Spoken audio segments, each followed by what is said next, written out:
नहीं, कुछ नहीं है, ये तो नाटक है। देखिए, तो क्या मतलब है चुनाव के 5 दिन पहले, अभी आचार संहिता लग जाएगी, 4-5 दिन पहले मुख्यमंत्री बदलने का क्या मतलब है? सामान्यतः मुख्यमंत्री तब बदले जाते हैं जब या तो उनका प्रशासन खराब रहा, या कोई उनको और कारण है और लगता है पार्टी को कि वो हार रहे हैं। तो एक तो बात स्पष्ट हो गई कि उनको खट्टर की सरकार पर, उनके मंत्रिमंडल पर भरोसा नहीं है। अब किसी को भी बनाए, खट्टर को ही दोबारा बनाए, किसी को भी बनाए। फिर एक जो खबरें आ रही थी बार बार हरियाणा से, वो ये था कि हरियाणा में जहाँ इनके पास शायद 7-8-9 सांसद थे, खबर ये है कि 2-1 सांसद भी इनके लिए जीतना बहुत भारी पड़ रहा है। तो इनको ये लगता है कि लोगों का असली मुद्दों से, विकास की बातों से ध्यान हटाकर इसने इस्तीफा दे दिया, उसको दोबारा लिया, ये चर्चा में ज़्यादा होगा, तो चर्चा में ये अपनी साख बचा पाएंगे। सर, क्या ये बीजेपी को ये लग रहा है कि बाद में लहर खत्म हो जाएगी बीजेपी विधानसभा चुनाव में? क्या उसका फायदा साथ में लोकसभा का चुनाव करा के किया जाए?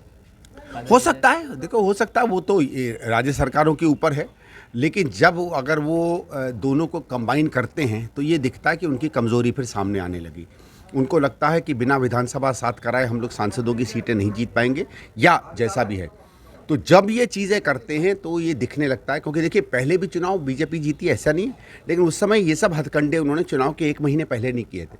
अब की बार जो कर रही है वो ये बात स्पष्ट दिखा रही है कि वो नर्वस हैं और डर रहे हैं। उनको लगता है कि जो 400 तो छोड़ो, 200 का लक्ष्य भी उनके लिए भारी पड़ सकता है। तो क्या लगता है सर, क्या जेजेपी इंडिया गठबंधन में आने के आसार देखिए, हैं? ये मुझे नहीं पता, ये जेजेपी जाने। और जहाँ तक गठबंधन की बात है, मुकुल वासनिक जी की कमिटी है, वही इन चीज़ों को तय करती है। कांग्रेस पार्टी ने अपने विधायकों को बुलाया है, बीजेपी ने अपने विधायकों को बुलाया है, क्या कुछ नया समीकरण बनता है? देखिए, ये मैं नहीं जानता हूँ, कुछ ना कुछ हो सकता है, बनता हो नहीं बनता हो, पर ये तो हरियाणा से ही पता चलेगा। सर, जैसे कि इंडिया गठबंधन में कांग्रेस की तरफ से आम आदमी पार्टी को हरियाणा में एक सीट दी गई है। क्या हरियाणा में तो कोई आम आदमी पार्टी का ऐसा कोई वर्चस्व है नहीं?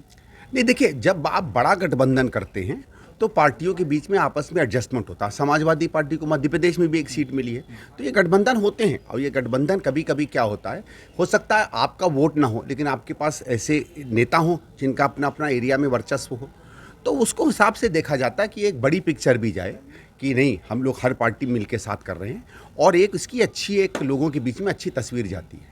सर, मायावती बीजेपी की बी टीम का काम करे, क्या लगता है? अब ये तो कयास है साहब, कयास तो आप ही जानो, आपके कयास आपके हैं, मेरे कयास मेरे हैं, इसमें क्या कह सकते हैं। तो क्या मायावती जी इंडिया गठबंधन में शामिल हो पाए? मुझे कोई आइडिया नहीं। सचिव जी, दिल्ली में उम्मीदवार जो है वो कांग्रेस से कब तक तय हो जाएंगे, और क्या इस बार आप लोग उतनी टक्कर दे पाएंगे, क्योंकि मार्जिन, वोट ऑफ मार्जिन जो था पिछली बार वो काफ़ी ज़्यादा दिखाई दिया? देखिए, वोट ऑफ मार्जिन तो 2009 में हमारा बहुत था, 2014 में हम सब हार गए।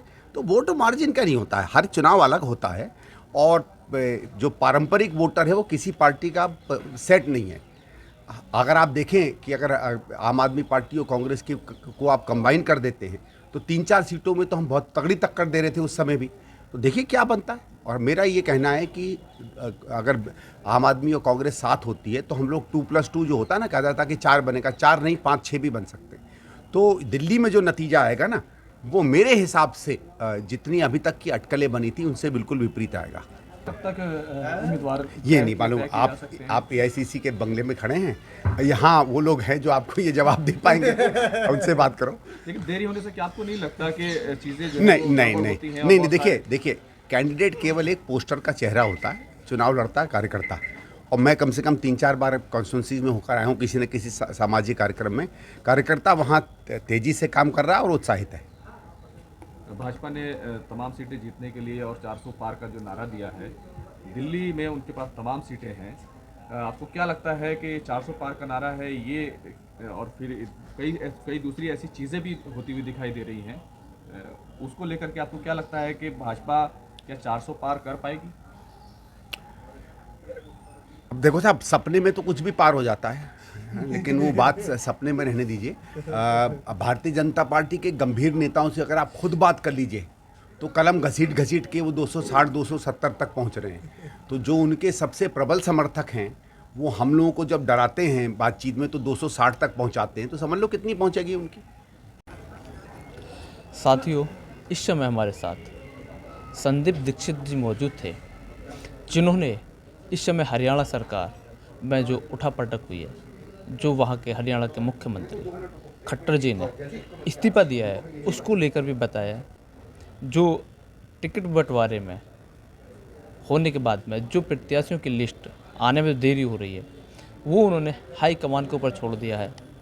और ये समय आने पर पता होगा लगेगा कि संदीप दीक्षित जी क्या लोकसभा चुनाव लड़ेंगे या पार्टी उनको आगे कोई अदर जिम्मेदारी देने वाली है। नमस्कार, मैं मुकेश पंडित।